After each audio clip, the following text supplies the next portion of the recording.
Konflik Iran-AS-Israel tampaknya semakin jauh dari penyelesaian di meja perundingan. Kekuatan bersenjata justru menjadi bahasa untuk saling menekan. Pada Senin, Komando Pusat Amerika Serikat merilis rekaman serangan-serangan ke fasilitas Angkatan Laut Iran di kota pelabuhan Bandar Abbas. Drone melintasi perairan menuju kapal selam yang berlabuh dari arah yang berbeda. Militer AS melaporkan drone air Corsair menghantam pelabuhan di pangkalan Angkatan Laut Bandar Abbas. Ini pertama kalinya pasukan Amerika menggunakan drone laut dalam operasi tempur. Serangan ini diklaim menurunkan ancaman Iran ke kapal komersial. Presiden Amerika Serikat mengancam akan terus melakukan serangan kepada Iran sampai Iran setuju dengan kesepakatan yang ditawarkan Amerika Serikat, terutama terkait Selat Hormuz. We're hitting them very heavy tonight, as you know. We're hitting them. We have tremendous amounts of ammunition. We have numbers that we haven't had in years. And we're hitting them very hard, and it'll continue, and we'll see what happens. But we're knocking out all of their offensive capability, and we're controlling the straits. We're putting the blockade back. And it's a blockade not for anybody but Iran. In other words, anybody doing business with Iran can't go through. Everyone else will be able to go through. So it's a blockade. It's a very strong blockade. The blockade was probably more effective even than hitting them, but I think the combination is the thing that really does it. But you think a deal is still possible? You think they'll return to the... Yeah, I think a deal is possible, sure, I do. Militer Amerika memberlakukan kembali blokade terhadap lalu lintas maritim Hormuz atas perintah Presiden Donald Trump. Rekaman yang dirilis oleh Komando Pusat Amerika Serikat CENTCOM menunjukkan kapal perang Angkatan Laut, pesawat militer dan helikopter yang beroperasi di Timur Tengah. AS mengizinkan pelayaran terus berlayar melalui perairan regional selama tak melanggar aturan blokade. Donald Trump pun tak malu-malu lagi menegaskan niatnya untuk mengontrol Hormuz dan sempat menyarankan Amerika menjadi penjaga Selat Hormuz dan mengenakan biaya 20% pada semua kargo yang dikirim, walaupun ide itu akhirnya dibatalkan oleh Trump. Dia juga mengeluarkan wacana agar semua sekutunya di Timur Tengah seperti Arab Saudi, Uni Emirat Arab, Qatar, Bahrain, dan Kuwait mengganti biaya kepada AS untuk perlindungan di Selat Hormuz. We want to be reimbursed because we're protecting a very rich portion of the world. We're spending money. And so what we've done is we are going to be reimbursed for protection. We're protecting by the countries that we're helping. For instance, you look at the 5 countries. You have Saudi Arabia, you have UAE, you have Qatar, or Qatar as I always say, you have Qatar, Bahrain, and by the way, you have others. You have Kuwait, and you have others, and they will do very well.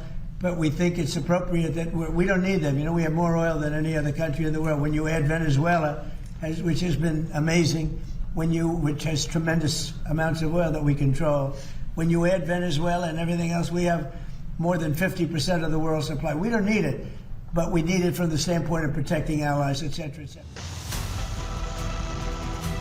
Namun, atas semua manuver politik dan militer AS, Iran tak tinggal diam. Pada Senin, Angkatan Laut Iran merilis rekaman rudal dan drone milik mereka ditargetkan ke pangkalan militer, termasuk kapal-kapal milik Amerika Serikat. Drone serang dan rudal jelajah yang dilancarkan ke sistem komunikasi, depot penyimpanan bahan bakar, baterai pertahanan udara Patriot, menara kontrol, dan persediaan amunisi milik AS di Kuwait. Angkatan Laut Iran juga melancarkan serangan ke arah kapal-kapal Angkatan Laut AS. Militer Iran menegaskan Tehran tidak akan mengizinkan campur tangan AS dalam pengelolaan Selat Hormuz. نیروهای مسلح جمهوری اسلامی ایران با هر گونه اختلال و ناامنی برای عبور و مرور کشتی‌های تجاری و نفتکش توسط ارتش متجاوز و راهزن آمریکا خارج از مسیر تعیین شده ایران و بدون مجوز نیروهای مسلح با شدت برخورد می‌نماید و اقدامات قدرتمند سپاه پاسداران انقلاب اسلامی و ارتش جمهوری اسلامی ایران در ایام گذشته شاهدی بر این ادعاست. Pernyataan keras juga disampaikan Presiden Iran Masoud Pezeshkian yang menyebut bahasa kasar AS yang terus melancarkan serangan ke Iran tak akan berguna karena rakyat Iran bakal merespons untuk melindungi setiap inci wilayahnya. لفاظیاشون ادامه داره و دارن این کارا رو میکنن ولی بحث اینه که در میدان آیا تونستن به اون اهدافشون برسن آدمایی که تصمیم گرفته بودن ایران ما رو تیکه تیکه کنن الان نهایتا به کجا رسیده کارشون ما در عمل آنچه که باورمونه اعتقادمون از وجب به وجب خاکمون دفاع خواهیم کرد و این حرفای بی‌ادبانه‌ای که اونا میزنن شایسته اوناست شایسته ما نیست.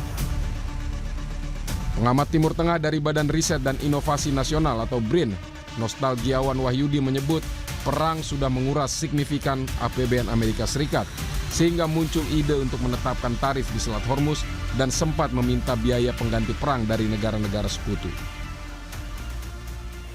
Dan ini yang sebetulnya yang menjadi satu hal yang tidak rasional, yang saya kira akan bukan hanya ini ya, bukan hanya Iran.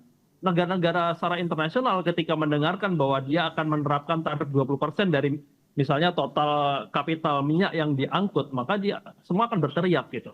Saya kira itu juga akan menaikkan sekitar 20% harga energi dunia di luar perang ya, di luar perang karena itu benar-benar terjadi dan itu dikuasai oleh Amerika. Ini yang sebetulnya yang kita lihat ya dari banyak hal seolah-olah Amerika itu menjadi pahlawan ya, pahlawan untuk penyelamat bahwa Hormuz akan menjadi free. Saya kira tidak seperti itu. Kita bisa melihat bahwa potensi ekonomi itu sepertinya tidak bisa dielakkan. Pakar geopolitik dan keamanan nasional Wibawanto Nugroho Widodo melihat baik Iran dan AS sekarang memasuki fase baru konflik setelah gagal di meja perundingan. Mereka kini ingin menunjukkan kemampuan strategis sebagai pihak yang berpengaruh di kawasan dan mampu mengontrol Selat Hormuz. Sekarang ini bergeser menjadi kompetisi strategis, multidimensional, memperebutkan apa yang diperebutkan? Satu, menunjukkan bahwa masing-masing negara masih mempunyai kredibilitas dan deterrence yang disegani. Itu satu. Yang kedua, mereka mempunyai kemampuan untuk mengendalikan kondisi di Teluk Persia. Yang ketiga, mereka mempunyai kemampuan secara de facto untuk mengendalikan Selat Hormuz. Yang keempat, mereka mempunyai kemampuan untuk menentukan regional security complex di Timur Tengah. Itu gambaran besarnya. Konflik AS Israel-Iran masih belum menunjukkan tanda-tanda selesai. Bahkan penyelesaian lewat dialog pun seakan menemukan jalan buntu. Namun para pihak yang terlibat diharapkan bisa kembali ke meja negosiasi agar konflik tak semakin merugikan masyarakat dunia.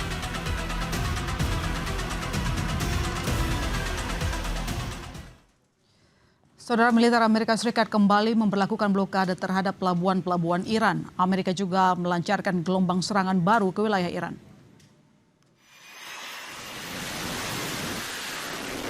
Komando Pusat Militer Amerika Serikat menyatakan melancarkan serangan selama hampir 7 jam ke wilayah Iran pada Rabu pagi. Puluhan infrastruktur militer Iran jadi target serangan kali ini. Militer Amerika menyatakan saat ini setidaknya ada 19 kapal perang Amerika Serikat di Laut Arab, termasuk 2 kapal induk dan sebuah kapal serbu amfibi dengan lebih dari 1.000 marinir di dalamnya. Ratusan pesawat militer Amerika juga siap beroperasi di seluruh wilayah Timur Tengah.